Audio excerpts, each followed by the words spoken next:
Hello mga Kipsi.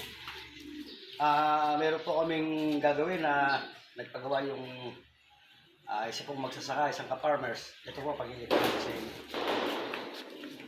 Yan. Yung po kasing kanyang tractor ay nasira. Dati po meron pong pinaka-base dito yan para po yung putik. Hindi po sila maputikan pag asalin gagamitin na po nila. Ang gagawin po natin, babaguhin po natin yung pinaka-katunga po ng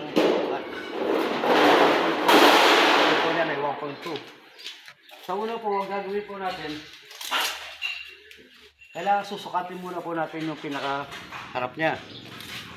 Pag nasukatan na po natin ang harap, kukuha po tayo ng pinaka-1 dito. Para po malaman natin kung gaano sa kahaba. Hanggang sa mabali po natin dito, mahirap pong gawin ito mga kakimchi. Hindi po basta-basta pwedeng gawin lang. Kailangan kahit pa paano meron kang alam. Po. Pag nandito na tayo sa plancha, kailangan na po natin magsukat. Bawa po ganito. Tapos susundan po natin yung pinaka-kuha niya. Dapat po niya. Tapos kailangan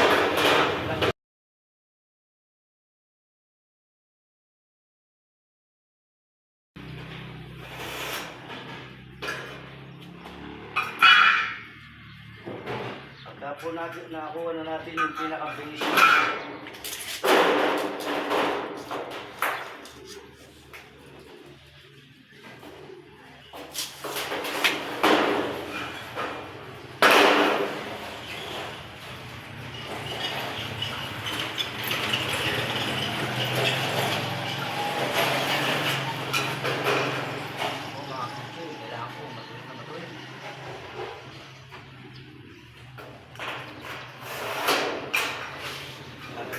Kailangan po tayo lugar na mahaba. Pagkarapan niya. O sige po, mamaya po papakita namin sa inyo pag nakakuha na namin, na takpusin na namin.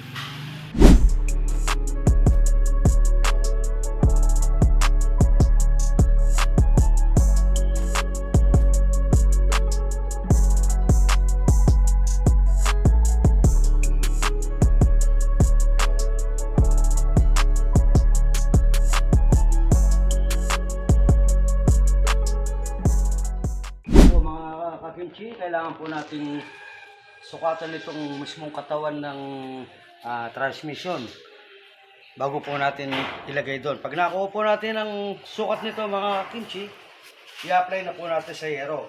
Kasi hindi po tayo pwedeng magputol sa gitna pag hindi po natin kinuha to.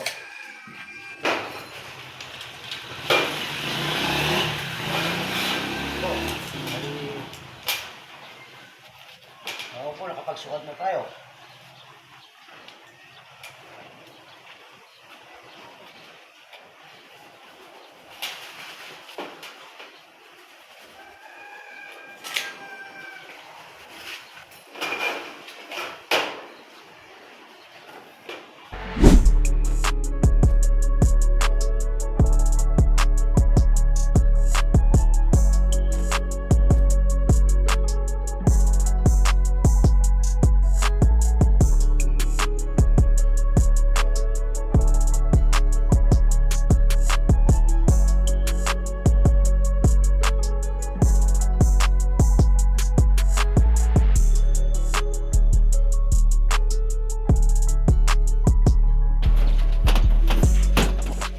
Lapat na lapat po yan mga kimchi.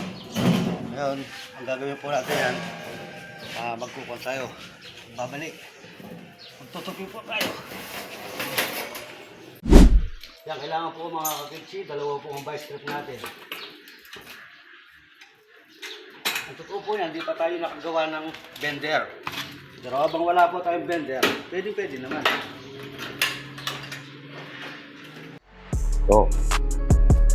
Yan po mga kakimchi, tayo po ay magbe-bender ng manual.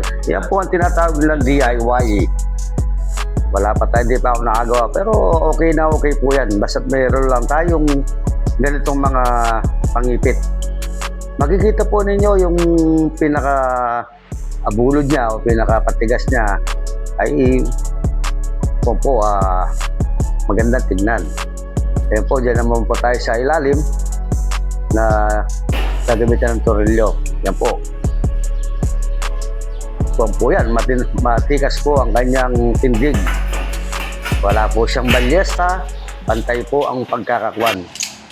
Yan po, susubukan natin mga kakimchi para masukatan po natin yung akmang butas niya na hindi po tayo pwede bumutas ng basta-basta na lamang. Dapat po ay sakto-sakto yung ating bubutasan.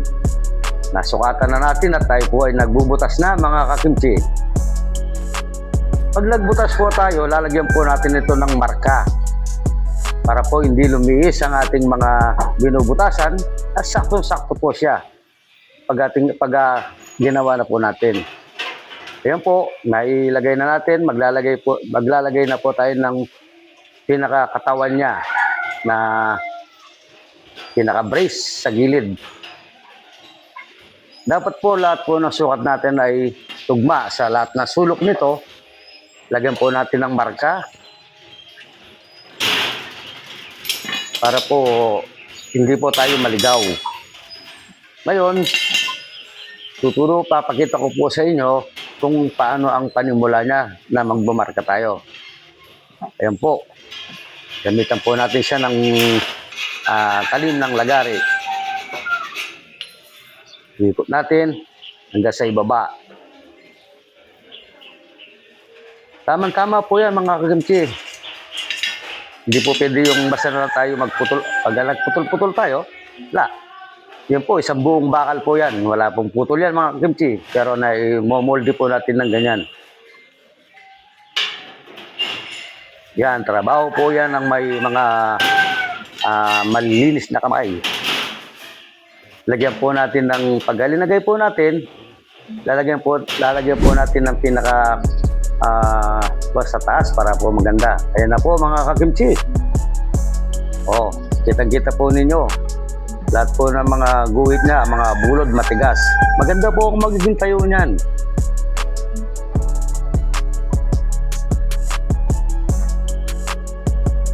Yan po. Maglalagay na po tayo. Yan po, maganda po ang pagkakabutas niyan. Hindi po yung bara-bara lang ang pagkakabutas. Maglalagay na po tayo ng tornilyo mga kimchi dahil malapit na po tayong mag-finish product.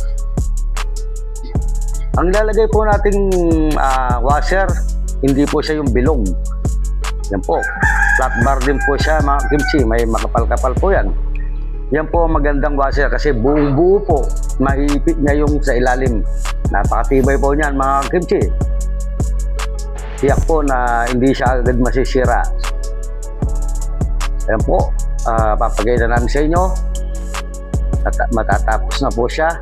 Maganda po ang pagkakadugtong niyan mga kimchi. Matibay, malinis. Ayan po, tapos ko na po siya napinturahan sa gilid para po hindi siya agad magkalawang. Kasi po, ordinaryong bakal lang po yung linagay sa ilalim, hindi po siya stainless. Ayan po, nakikita ninyo mga kakimchi kung paano. Yun po, okay na okay po. Mas lalong okay po. Salamat po. Tignan nyo po ang aking ginawa.